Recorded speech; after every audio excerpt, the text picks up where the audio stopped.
Okay, so what I'd like to do next is introduce our guest speaker for the evening. And we're really excited. We've been really honored in the past 4 years with the quality of speakers that we've had at the Service Hero Index. But this year, we're really excited because not only do we have a guest speaker who's flown all the way from sunny, warm Ann Arbor, Michigan, but he represents the leading customer satisfaction index company in the world, which is the American Customer Satisfaction Index. And I'm really thrilled to announce today that as of February of this year, we are partners with the ACSI, representing them in Kuwait, the first company in the Arab world to do so. And it really is a great honor and a privilege to do that because it means that they have such trust in the credibility and the integrity of the information that we provide that they've chosen to partner with us. The ACSI has been around for 20 years, and Dr. Morgensen will be speaking about that.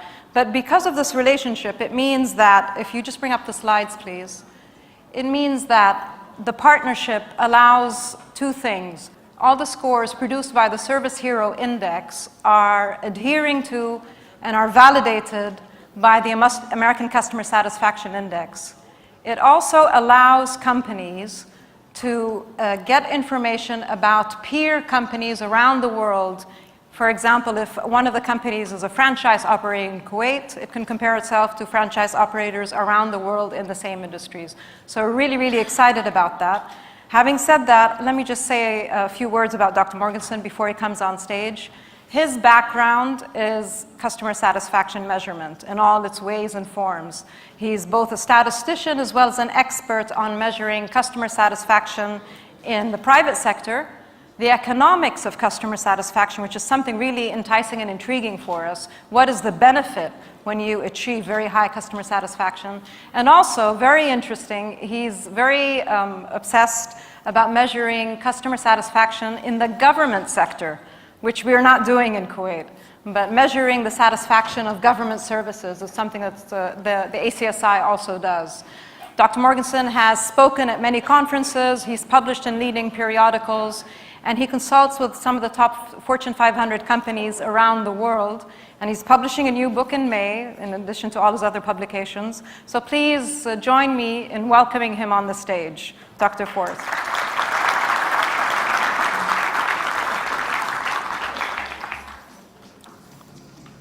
This is going to be a clicker. It's very nice to be here this evening. No. And thank you, Faten, for the wonderful introduction. I want to speak very briefly. I won't take too much of your time, but I do want to speak a little bit about what the ACSI is, specifically because we do now have the partnership with Service Hero in Kuwait. We now have partners in more than 12.5 countries around the world, Kuwait being our newest, and this gives us a really unique opportunity to talk about customer satisfaction in a global perspective, and that's something very exciting for us. The ACSI was started in the United States in the early 1990s. It was actually a model that was created by a Swedish economist for the Swedish economy first, and then brought to the United States after that in 1994. Since 1994, what we've done in measuring customer satisfaction is measure it across 230 companies, or roughly, approximately, in 45 industries and 10 economic sectors. And our goal really is to measure as much of the consumer economy in the United States as we possibly can. The reason for that is we want to know more about customer satisfaction than just how companies rank or how they compare to one another within an industry. We want to know how customer satisfaction impacts the economic health of a national economy. In other words, the professor that started the ACSI, Professor Fornell, believed that satisfaction was more than just a beauty contest, was more than just a way of saying our company does better than yours or our company rates higher than yours. He believed that in the aggregate, satisfaction said something about the health of individual industries, which industries might grow and which might decline, about the competitiveness between nations within industries, and obviously being in the midst of the era of globalization, this matters a great deal. How well an industry satisfies customers within that country might tell you something about how well it will fend off competitors from other countries and so forth.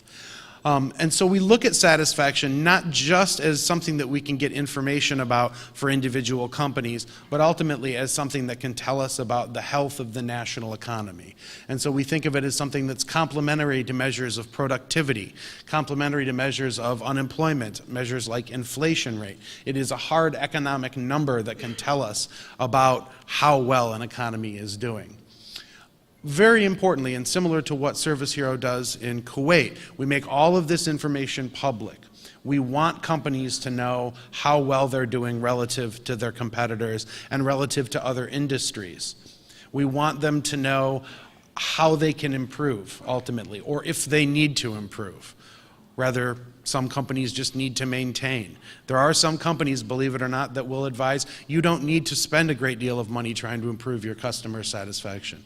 You're doing an excellent job. It's your job to maintain those levels of satisfaction and make sure you don't slip, because now you're in the dangerous place that you've raised expectations among consumers. This is the kind of work that we do with companies. And so we make all of this information public on our website, not only to consumers, but to the companies themselves. We have been very lucky and blessed to some extent over the past 2 decades to become a much more important voice in the media in terms of how we present our information and how closely our information is watched. We get something in the neighborhood of 15 billion media impressions every year in the United States. These are a number of eyeballs that might come across our stories in the major media publications. And this includes the New York Times, the Wall Street Journal, all of the major television networks will do stories on us. We now have a very, very prominent presence in the media when it comes to this sort of information, how consumers feel about companies in the United States. This gives you a sense of where we are. When we started this in 1994, we were just in the United States.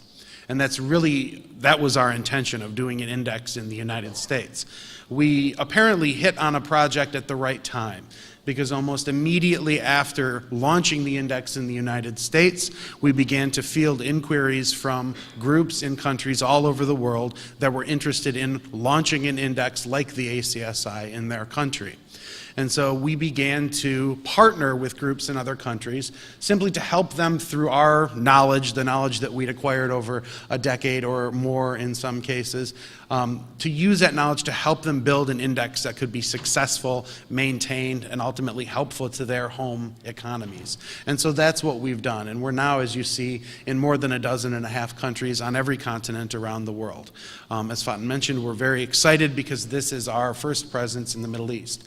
And we're certainly hopeful, and I have a suspicion that we will be successful in rolling this out to additional countries, both in the Gulf countries and then around the broader region as well. This is obviously a very vibrant economically time for countries in this region, and we're hoping to take advantage of that and get additional information that can help countries all over the world as they try to improve their consumer experience, both here and elsewhere.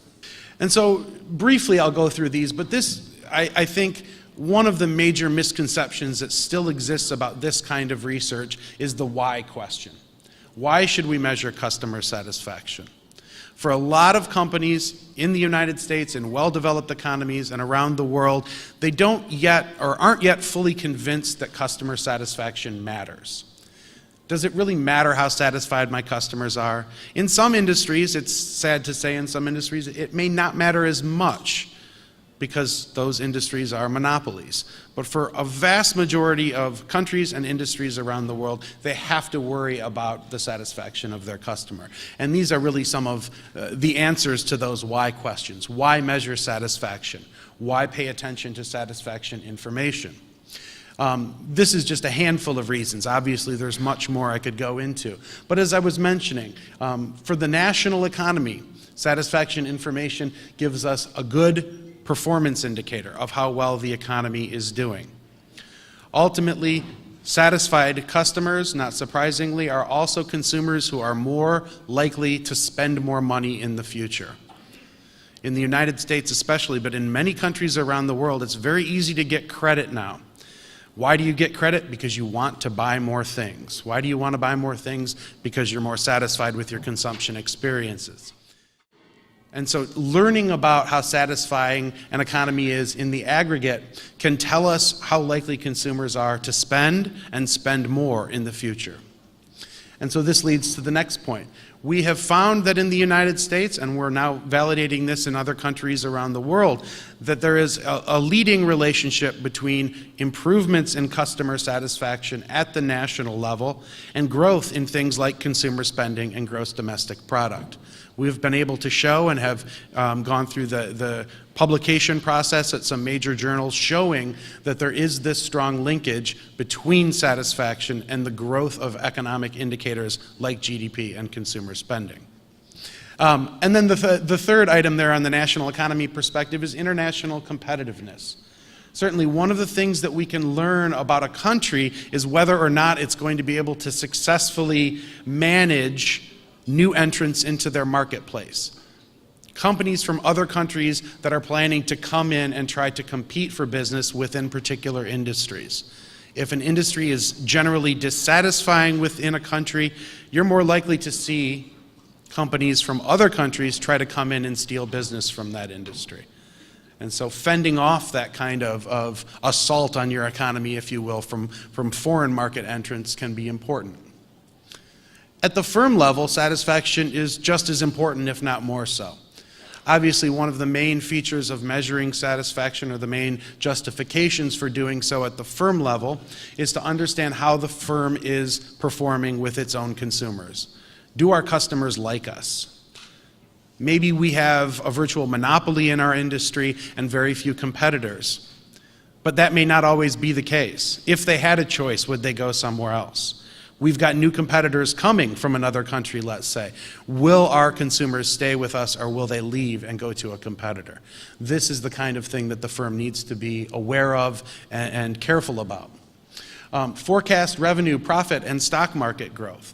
One of the things that we've been able to validate based on 2 decades worth of data is that there is a strong relationship between the satisfaction of a company's customers and how well they do financially, in terms of revenue growth, in terms of market share, in terms of stock market performance.